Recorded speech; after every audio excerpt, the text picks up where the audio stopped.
Buenos días, estimados estudiantes. El día de hoy vamos a hablar acerca del tema del virreinato del Perú, política y sociedad del virreinato. Antes de hablar acerca de política y sociedad, primero tenemos que nosotros recordar cuándo se fundó el virreinato en el Perú.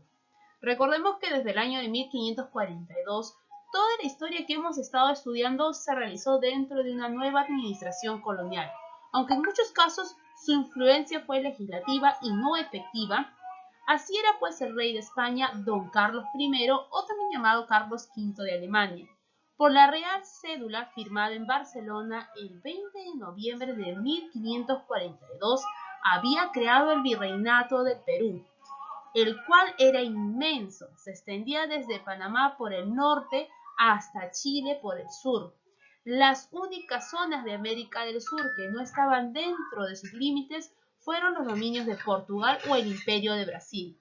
Las provincias no descubiertas, que vienen a ser la parte central de la Amazonía, la gobernación de Venezuela, que dependía del virreinato de Nueva España, México, y el territorio oriental de Uruguay. Entonces aquí vemos que un vasto territorio que viene a ser el virreinato se formó en el año de 1542.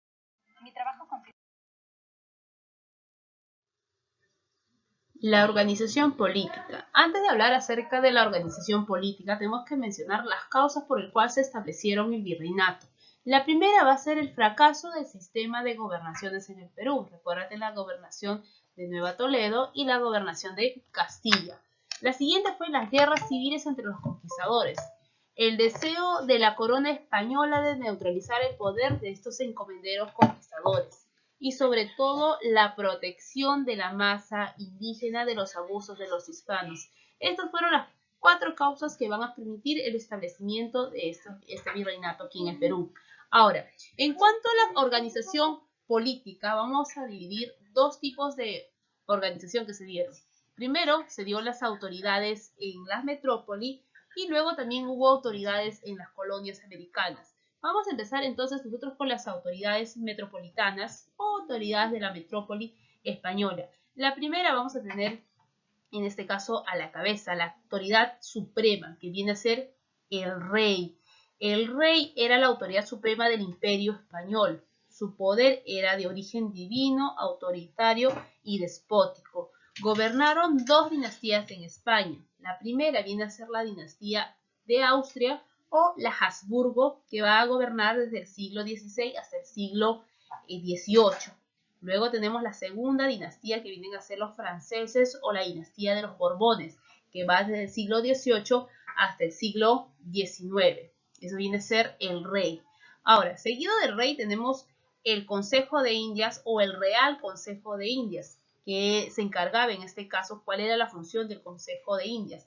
Se encargaba de la administración de las colonias americanas en nombre del rey. Legisla y administra justicia. Proponía el nombramiento de las principales autoridades. Es el Consejo de Indias quien va a nombrar a los virreyes, a los oidores, obispos, arzobispos y también a los visitadores que eran encargados y enviados aquí al virreinato del Perú. Entonces estas dos, el rey y el Consejo de Indias, forman parte de las autoridades metropolitanas. No se vayan a olvidar. Seguimos entonces. Las autoridades locales en América. Tenemos aquí la máxima autoridad local. Local en América viene a ser el virrey. Era el representante máximo del rey en sus colonias. Dictaba leyes, que vienen a ser ordenanzas. Vigilaba sobre todo la recaudación del impuesto, que viene a ser el llamado quinto real, esa quinta parte que le correspondía al rey de España. Velaba por la religión católica, era jefe del ejército, de la flota. Al finalizar el gobierno del virrey, el virrey era sometido al juicio de residencia. ¿Por quién? Por el Consejo de Indias, y dejar un libro de memorias sobre sus funciones a su sucesor. O sea, un libro de memorias se redactaba todo lo que él trabajó durante su gobierno. Y el juicio de residencia, él era sometido, esto por el Consejo de Indias, para tratar de ver cuál era su manejo en cuanto a su gobernación, ¿no? Para ver si él robó algo de dinero o se hizo más rico durante su gobierno. Luego tenemos en este caso, ¿y qué obras? ¿Y qué obras principales podía realizar el virrey? Por ejemplo, tenemos a uno de los virreyes más importantes, tenemos al virrey Francisco de Toledo, que es considerado el mayor organizador del virreinato peruano. Estableció los 50 primeros corregimientos, dispuso las reducciones y sobre todo va a implantar la mita, los obrajes, el servicio de ponjaje y los llamados ordenamientos sobre minas. Estableció el Tribunal de la Santa Inquisición y convirtió a la Pontificia Universidad de San Marcos en una universidad laica. El conde de Lemos fundó la villa de San Carlos en Puno. Luego tenemos al conde de Superunda. ¿Qué hizo este conde de Superunda? Incluso en el libro nos habla un poco acerca del conde de Superunda. Va a reconstruir Lima y el Callao después del terremoto de 1746. Fundó Bellavista y estableció el estanco del tabaco. Tenemos luego al virrey Amat y Junyent, quien mandó a construir la Plaza de Toros en Hacho, el Paseo de las Aguas y el Templo de las Nazarenas, donde está el Señor de los Milagros actualmente. Luego tenemos al virrey don Agustín de Jáuregui, quien va a suprimir los repartimientos en diciembre del año de 1780. Va a derrotar la revolución de Túpac Amaru II y va a completar la organización de las milicias en todo el virreinato. Bueno, aquí tenemos uno de los principales, no tenemos a todos los virreyes, sino solo algunos con algunas de sus obras más importantes. Luego, ahora vamos a continuar con la llamada Real Audiencia. ¿Qué era la Real Audiencia? La Real Audiencia era la organización administrativa de justicia que estaba dirigido por un presidente y 4 oidores. Fueron 8 y luego 16.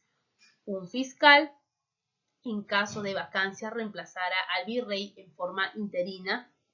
Sus fallos podían ser apelados ante el Consejo de Indias. La primera audiencia fue creada en Santo Domingo en el año de 1511. Existieron 3 tipos de audiencia. Las audiencias virreinales, que eran las de Lima y Callao, las audiencias subordinadas, que eran en Cusco, y la audiencia de Quito y Santiago, que eran llamadas las audiencias pretoriales.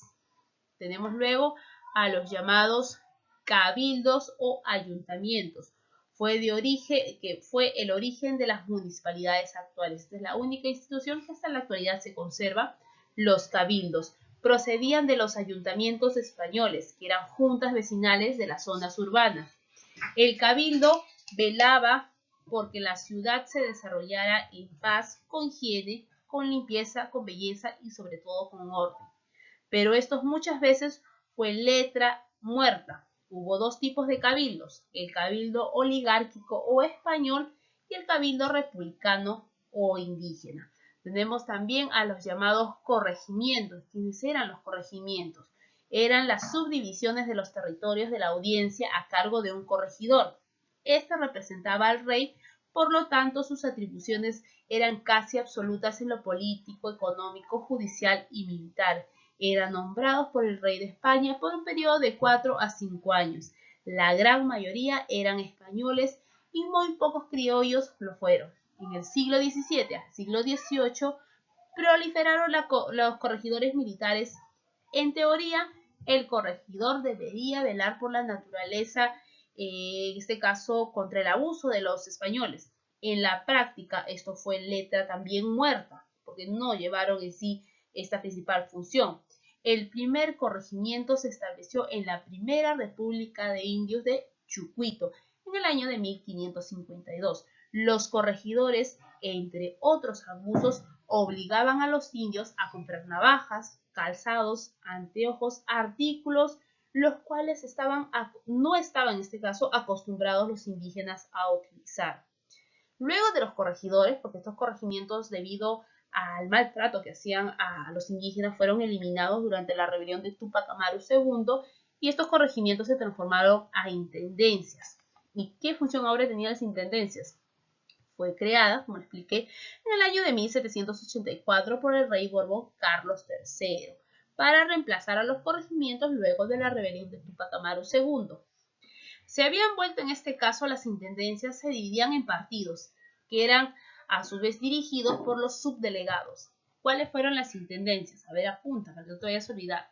La intendencia de Trujillo, la intendencia de Lima, Tarma, Huancavelica, Arequipa, Huamanga y Cusco. Y nos faltó la última, Puno, que fue incorporada en el año de 1796. Entonces no te vayas a olvidar, todos ellos forman parte de las autoridades locales en América. Y no tenemos que olvidar también a las llamadas reducciones, que era un asentamiento impuesto por el virrey Toledo a los ayllus para agrupar y controlar la fuerza laboral indígena, que estaba dirigido por un cacique o por un guarayó. ¿Quién eran las reducciones? Era un asentamiento de indígenas que tenía simplemente para que el virreinato los tenga más fáciles, estos indígenas, para poder explotarlos en diferentes actividades, tanto agrícolas como la llamada minería. Seguimos entonces. La organización social. En la organización social vamos a dividir a dos repúblicas, la República de Indios y la República Española. La República de Indios en la colonia correspondían a los indígenas que estaban agrupados, aquellos que tenían las mismas creencias, costumbres, propiedades, así como las leyes elaboradas por las autoridades coloniales de la región. En la República de Españoles era el ámbito a que solamente tenían acceso los españoles venidos de la península, y un sector de criollos que eran españoles que habían nacido en América, cuya legislación le permitía ejercer la dominación de los sectores sometidos. Entonces esa es la diferencia entre la República de Indios y la de españoles. Ahora, en cuanto a la estructura de la sociedad colonial, la estructura de la sociedad colonial, tenemos aquí nuestra escalera para poder definir cada una de esta estructura de la sociedad colonial. Tenemos a la parte superior, vamos a ver, en la parte superior, aquí donde está señalando el cursor, tenemos a los llamados españoles. ¿Quiénes eran los españoles? ¿Quiénes pertenecían a este grupo?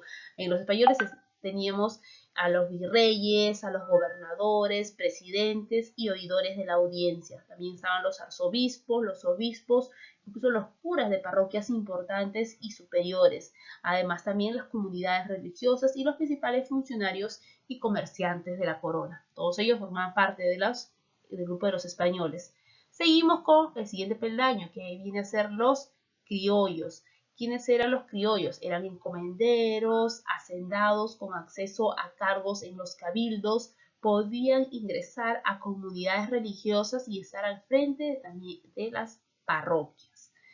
Tenemos luego a los llamados mestizos, mulatos y zambos. Eran peones agrícolas, artesanos, carpinteros, albañiles, podían incluso ingresar al clero.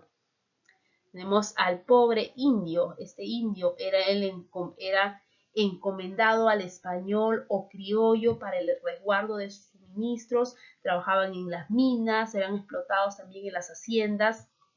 Y por último tenemos al negro, que era el esclavo que trabajaba también en las minas y en las principales plantaciones de caña. Entonces todos ellos forman parte de la organización social. Y recordemos un dato adicional, que en todo el proceso del desarrollo del virreinato del Perú gobernaron 40 virreyes, siendo el primer virrey Blasco Núñez de Vela, el segundo fue Antonio de Mendoza, llamado el Marqués de Modejar. Tenemos a los dos últimos virreyes ya con la llegada de San Martín y de Bolívar, fueron expulsados. Tenemos al penúltimo virrey del Perú, Joaquín de la Pezuela, y nuestro último virrey, que viene a ser José de la Serna e Hinojosa, que fueron ya parte de la dinastía Borbona y fueron retirados del cargo durante las corrientes libertadoras del norte y la corriente libertadora del sur. Gracias, jóvenes, esto sería todo parte de la clase de virreinato. Les recomiendo que repasen el libro, tenemos lecturas complementarias y sobre todo resuelvan. Ya nos vemos conmigo, será hasta la tarde. en la clase Zoom. Nos vemos. Gracias.